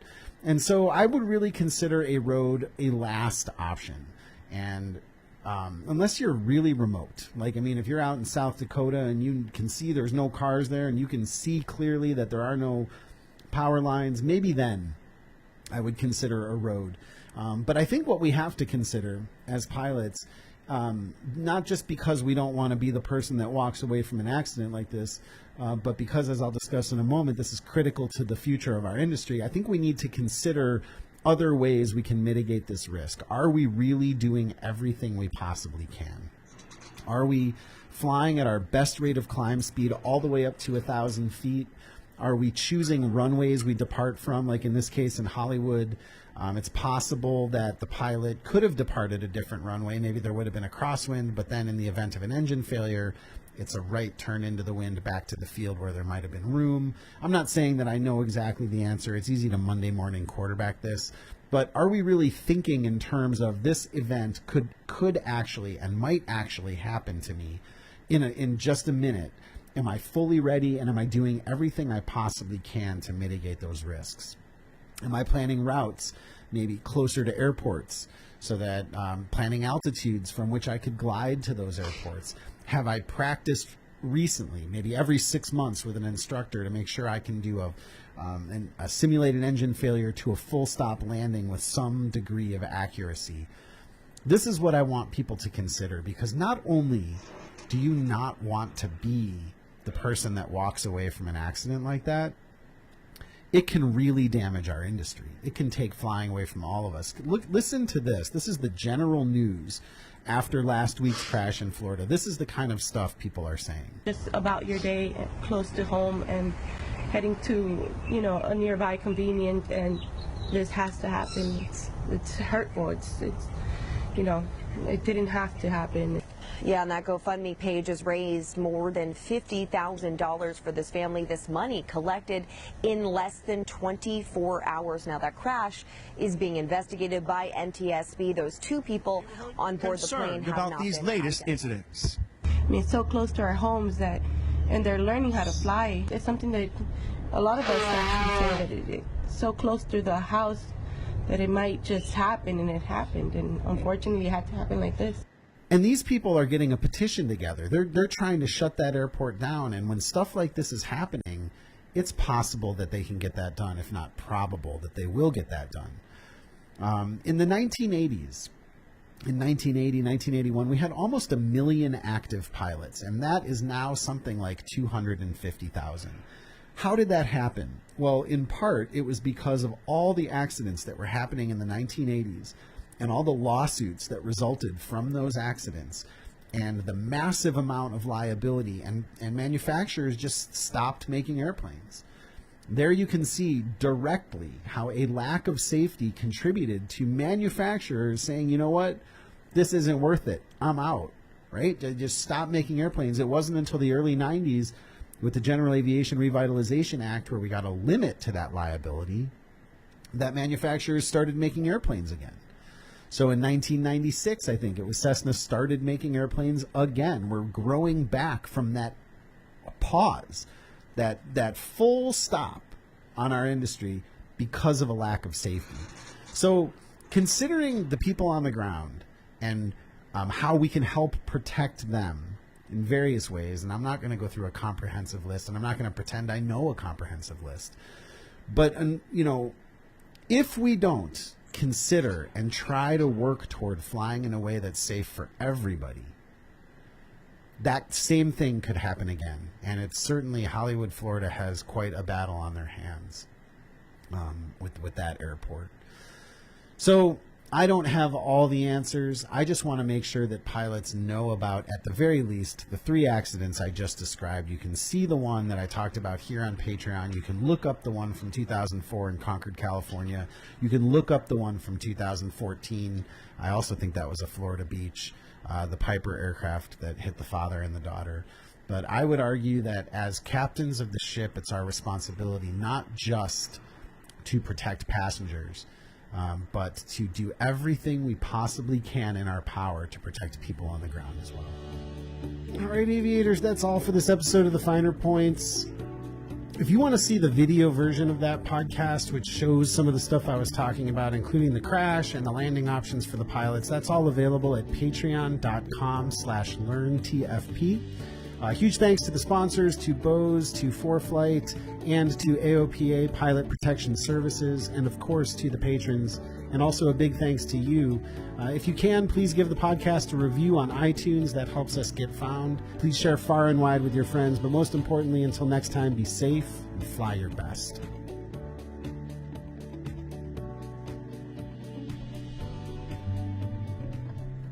The Finer Points is brought to you in part by 4Flight, and by Bose, and by AOPA, and by the generous support of listeners like you through Patreon.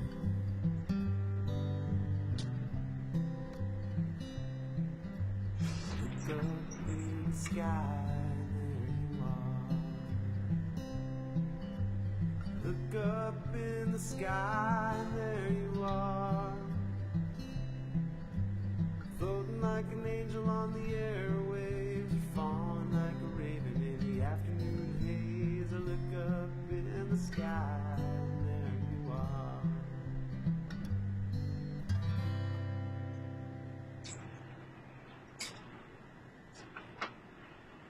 And we had gotten up to our cruise altitude at 4,500. He was doing a great job. We were 4 to 5 miles northwest of the field, and all of a sudden we just started hearing pounding and banging.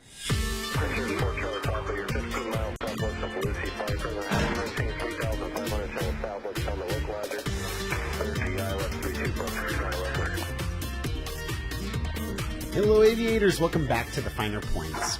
As you heard up front, on this episode we are talking with CFI Rylan Preeb about a total catastrophic engine failure he had in a client's Mooney. Ryan was able to successfully glide the airplane to a safe landing and live to tell the story, so we've got a lot of great information about a pilot that has gone through something we all prepare for. I'm Jason Miller, and you're listening to The Finer Points. The Finer Points is brought to you in part by ForeFlight, the essential app for aviation, online at foreflight.com. And by AOPA Pilot Protection Services. Remember that when you renew your AOPA membership, you should select Pilot Protection Services. If you want to see the video version of this, along with the pictures of Ryan's airplane after the catastrophic engine failure, the entire video podcast is available at patreon.com/learntfp. Man, I was looking at the pictures that you sent me, and there's going to be like a video version of this on Patreon. I hope you don't mind if I use some of those, because, yeah, man, they're just, it's like every pilot's worst nightmare. You're flying along and half the engine comes out of the cowling, huh? Yeah, completely. Yeah. So, tell me what was going on. I mean, so just in your words, what happened? Yeah, so I was with a student of mine. So he wasn't a primary student. He was he bought into one of the local flying clubs that has a Mooney, and so he had flown a bunch back in the day, and he was just trying to get back up to speed on cross country procedures and instrument stuff and whatever. Our nearest Bravo airport is Washington Dulles. It's about 60 some miles away from Charlottesville, Virginia, where I'm at. And so, along with the DC Special Flight Rules area, everything, and the Bravo, it just seemed like a really unique scenario for us to go fly into. So we flew up there. He did a great job. There was really nothing unique about the flight. We landed on runway 1 right, and we opted to taxi back and depart on 1 right. We had the option to taxi halfway through the airport to take off on 30. I'm glad we didn't. I'll talk about that in a second. But we took off on 1 right, which I don't know how familiar you are. There's basically 3 parallel runways, 1 and 19, left, right, center, and then the 1 crossing runway of 12 and 30. And so we took off of 1 right. We got a couple vectors to the southwest, which is where we are in relation. And we had gotten up to our cruise altitude at 4,500. He was doing a great job. We were 4 to 5 miles northwest of the field. And all of a sudden we just started hearing pounding and banging and whatever. And it was one of the, there was no oil pressure, temperature, or any, no oil indications, no really real indications that would be hey, something's a bit funny with this engine. Everything seemed very normal. And then all of a sudden there was just some pounding, and I was my heart skipped a beat, And so I took the flight controls. And at first, I could feel that there was still some power left in the engine. So I reported it to air traffic control initially as a partial power loss. But we looked back at the engine data, and 18 seconds after the initial drop-off of cylinder 4, all the others had fallen apart too, had dropped off. So in the mid-sentence of my call to air traffic control, I changed my mind. I was this is not a partial power loss. This is a complete everything loss. And so that was crazy. The air traffic controls I saw back on the tapes after the fact, and I guess I kind of remember it too, but his first reaction was not to talk to me, because since we had taken a little bit of time to kind of circle over the north of the airport and kind of get vectored around, it bought us time, I suppose, to where we still had some near proximity to the airport, whereas if we would have taken off on runway 30, which is the common departures, we would have already been mostly westerly towards our direction of where we were heading home. So, plus, with the extra time on the ground, maybe it would have happened a bit lower. Who knows? We had plenty of altitude, but then a regional jet had just taken off of 30. And so ATC's first reaction was to get him out of the way, because he had just given him a vector that was basically straight underneath us. And when ATC knew that we were about to start falling out of the sky, he didn't even talk to me. He told the jet to get out of the way. Wow. And so the jet went out of the way. I don't know if you watched the YouTube video. I didn't make the YouTube video. Somebody else did. But there's a YouTube video out there, and it's by Vass Aviation as the channel for the podcast listeners. But you can see he was sent to 010, and I was like just straight north of him, and so he was going to go right under me. But so then I looked at the airport. I was given left turn direct Dulles any runway, which is what I would have done anyway, regardless of what air traffic control told me. And then I looked at all the runways. I looked at the crossing runway. I thought about it, but it just felt a little bit too close. And so then I looked at the 3 parallel runways. And so the way that I generally teach my students as a CFI is, go to something in your general proximity and do a nice gradual spiral down and, kind of the steep spiral to power off 180 sort of scenario. Even though I don't use that language for a primary student, that's more or less the way I like to teach. Yeah. But that wasn't really the system that I took for this scenario because I didn't really know what was happening. I wasn't sure if I was on fire. I wasn't sure what was going on. And I was also just ready to get on the ground. And I saw a lot of pavement underneath me. And so I basically set up for a right base for the parallel north and south runways. And the 19 right, which is the furthest one to the west, felt a little bit too close. I could have done it, but just with my altitude and knowing that I just kind of wanted to go in, felt a bit close. Really, the far one, 19 left, felt the best, but I just didn't want to go too far. And so I decided to take 19 center. I made that decision pretty quickly. And then I turned for the base. I don't remember exactly the order, but I tried to just walk in all my drag incrementally, but I pretty much decided all my drag right now just to get down. Yeah. All my flaps, my gear, everything. And then I just started pushing the nose down to get, A, some airspeed just in case I was on fire because I didn't know what was going on. Right. And B, just to lose my altitude because I had all that pavement down there. I knew the runway was about 12,000 feet long. I looked back, it was 11.5, but I just had my head in the moment. I got a 12,000 foot long runway. As long as I aim for the numbers, it doesn't matter where I touch down on it, or in a Mooney. Like, I knew that airplane well enough that I knew I could aim for the numbers. So I just came straight down. I remember turning final and looking, from what I remember, and then also looking at the ATC tape, I was about probably a mile final or so at 1600 AGL. Like, I was still a good bit up there. It might not have been that much. It might have been 1200 AGL or so on a still mile-ish final. Yeah, I mean, so anything above 600 or 700 feet is higher than normal, right? Yeah, it was very unstandard, but I knew I had, I wanted some airspeed so in case there was a fire, because I didn't know what was going on, I wanted that out. And B, I knew that I could float down a 12,000 foot long runway, and if I was at the numbers, I wanted to outfloat it. So I started slipping. My student kind of helped me slip a little bit, and we got down. And it might not have been quite as high as, like, I don't know, I might have been further out, or I don't fully remember, but I remember I was pretty high. Yeah, fast. But yeah, I was high and fast, but I came down to the numbers, and then I just held it right over there. I just started floating it off and just holding it there. And I remember I was about to touch down, and I saw the 5,000 foot remaining marker off the right side. And when I saw 5,000 feet remaining, I wasn't on the runway yet, but I was close enough that I knew it was going to be okay. It worked out. Wow. And so then I touched down, and I was, with all the shaking and pounding and thudding and whatever, I wasn't sure if my nose gear had twisted, like that one JetBlue accident however long ago, or if it had completely fallen off.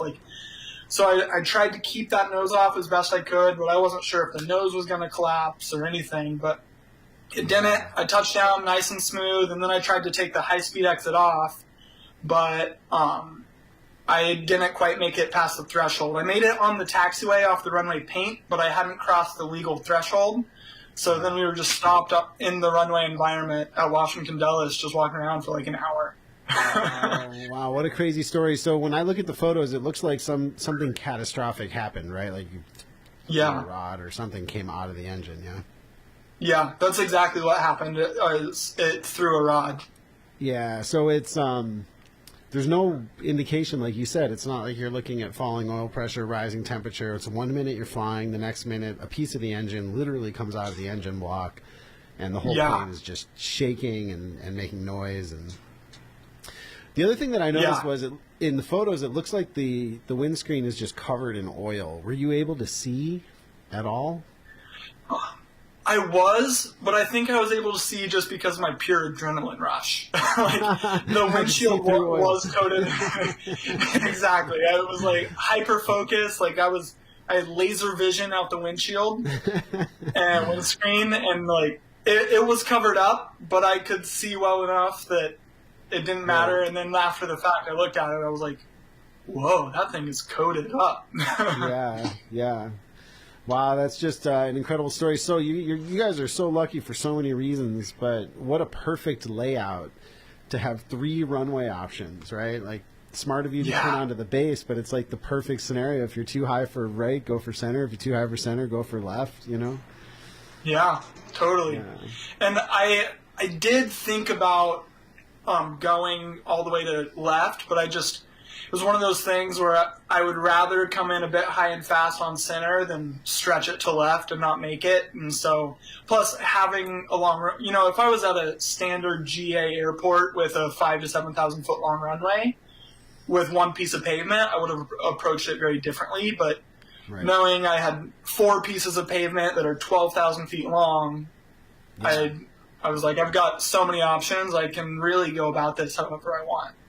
Wow. So with throwing a rod, I mean, it's engine fatigue. There's no way of knowing like when it's going to happen. I mean, it's just a random thing, right? Yeah, very. Unbelievable. Yeah, I think that's, back in the day, Richard Collins used to say, from the ground to 1,000 feet, don't change your power settings. And I think that was sort of the thought, is that just if everything's vibrating normally, just leave it the way it is until you have some altitude in the bank. Because if you start to change the frequency of the vibration of the engine, who knows, right? If that's that makes good sense. Yeah, that's totally unbelievable. So obviously you did the right thing. What was the aftermath like? You said you were there for an hour. What happened after you guys got out of the airplane? It was probably about an hour. I remember the crews came, and basically we just sat there for a long time, or stood there just kind of looking at it, and the crews were all like, what the heck just happened? One of the guys, even though I was flying a Mooney, he called me the Cessna Sully, which I thought was funny. So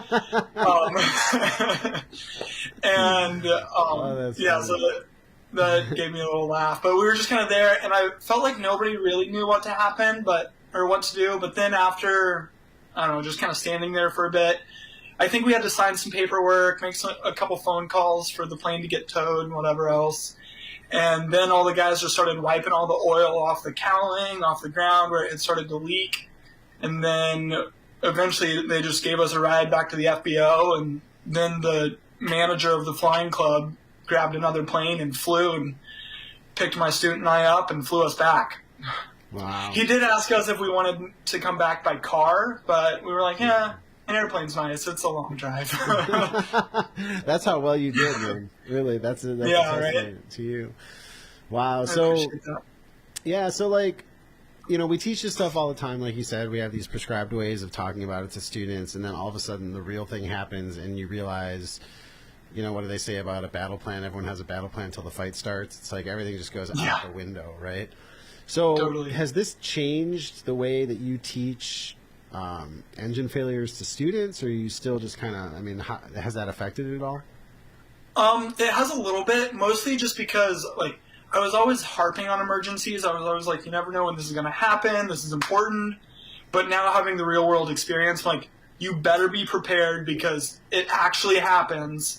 And I emphasize it. Like, it's not that I didn't have emphasis, but I just have a lot more emphasis on it than I used to.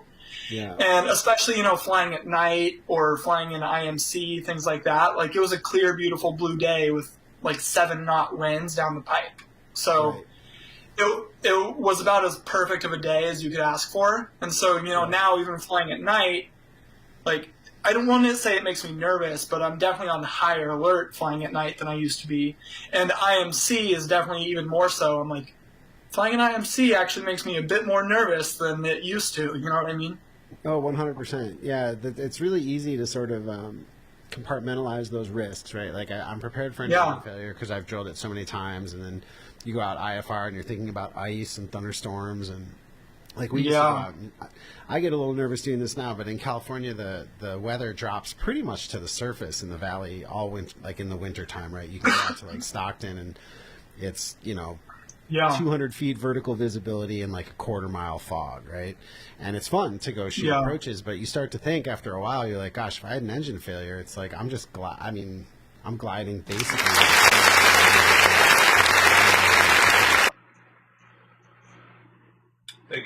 Thank you very much for the follow, Dagon Templar. No, this is, I'm unsure who the heck Jason Miller is. I'm pretty sure this is a podcast about someone who had an airplane emergency recently. I'm guessing that's the pilot of the Delta plane that missed and that the plane tore up. That was who you heard was the interview. The name of the podcast is Aviation Podcast. Yeah, the dude on the podcast.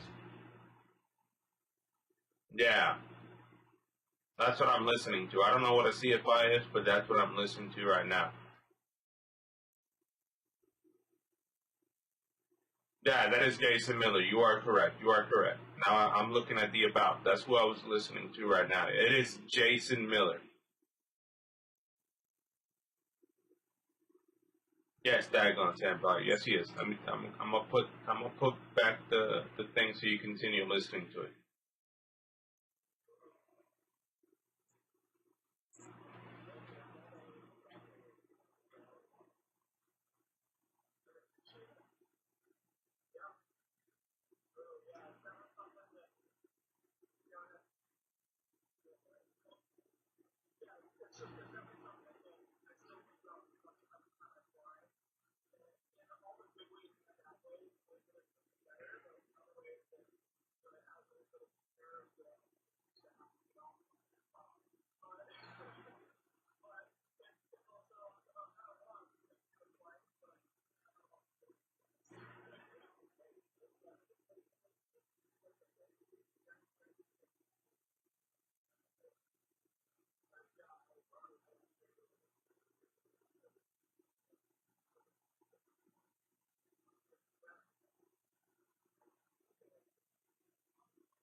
I'm passing out.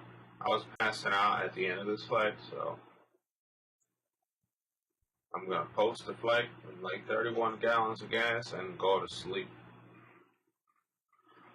Hope you guys enjoyed the stream. I'll be back some other day. I'm pretty sure I should be able to fly it again tomorrow.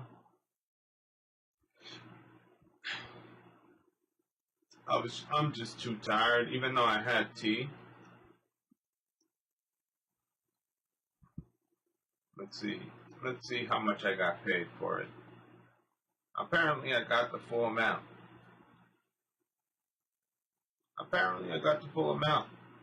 So that's good. So yeah, I'm gonna go to sleep. Hope you guys enjoyed my stream.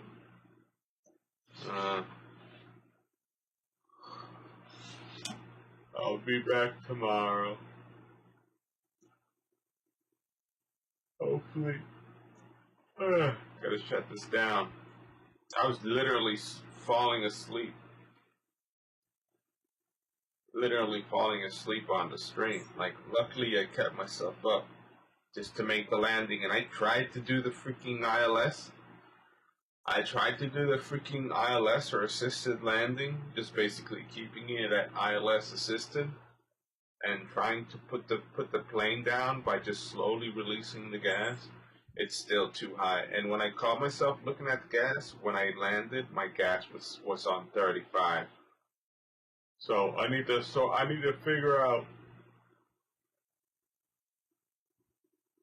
how much gas with full flaps precisely do I need so that the nose goes up and the plane goes down, and gently, because it isn't like a specific, how do you call it? I'm supposed to be right in the morning, so I let go of the gas and this thing, it goes down right. I need to practice that. I'm guessing over and over again until I get an idea of how to get ILS assisted, not autopilot, not auto land, but like ILS assisted, just gas and flaps, like max gas, max altitude, and flaps, so I can just let it go a little bit. And once it starts to slow down to 90, you notice how I did that, and the ILS approach got down to 90. I almost stalled, and I put the gas up to 35, and I still landed it pretty hard. I need to get that 90 right when it touches. Basically, I need to get to 90 when it touches the ground. It's really complicated. I'm gonna go to bed, or sleep, or eat, or something. I don't know. I need some energy, probably because I lack food. I didn't eat. I haven't eaten much today, so that could probably be it. That could be probably what I'm tired, right? Why I am tired. I should have ate something. So I'll be back tomorrow, hopefully, with some homework or some shit like I always do. Peace.